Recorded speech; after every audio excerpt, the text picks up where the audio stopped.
સમાચારની શરૂઆત કરીએ તો સમાચાર સુરતથી સામે આવી રહ્યા છે। એસટી નિગમ દ્વારા બસ ભાડામાં વધારો કરવામાં આવ્યો છે। આજથી બસ ભાડામાં 10%નો વધારો કરાયો છે। તો ભાડામાં વધારા થતા હાલાકી ભોગવવાનો વારો આવ્યો છે। મુસાફરો મુશ્કેલીમાં મુકાયા છે।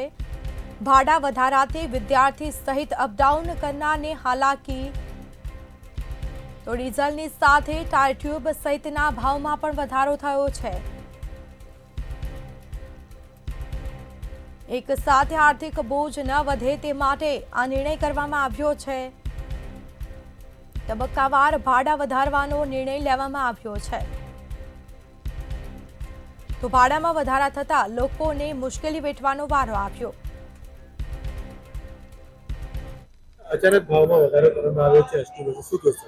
આ તો મનસ્વી રીતે પ્રજા પર બોજો ડાલવાની આ સરકારની નીતિ છે અને અચાનક કોઈને ખબર કર્યા વગર અમે તો પાસવાળા છે, મારી પાસે પાસ બી છે, તો એમાં બી વધારો થશે એટલે બધી જ આમાં પ્રજાને મોંઘવારીના આ સમયમાં નુકસાન તો થવાનું જ છે અને સરકારે મનસ્વી રીતે આ ભાવ વધારો કરી દીધો છે। હવે એને સરકારે આ હટાવવો જોઈએ। આપનું નામ? મારું નામ તૃપ્તિ પટેલ છે। હું વલસાડથી આવું છું। દિલ્હીનો અપડાઉન થાય છે ને, તો અચાનક અમને ખબર પડી કે ભાડું વધી ગયું છે। અમને બહુ તકલીફ થાય છે। પહેલા અમે 44 આપતા હતા, અત્યારે અમે 74 થઈ ગયા છે।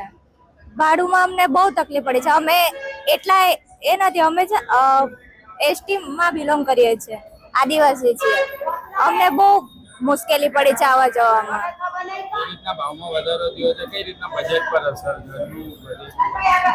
અમને બહુ પ્રોબ્લેમ થાય છે। અમારા ઘરે કોઈ એક તો જોબ નથી કરતું, મમ્મી પપ્પા બી ખેતીવાડી જ કરે છે। અમને ઘણી બધી પ્રોબ્લેમો થાય છે।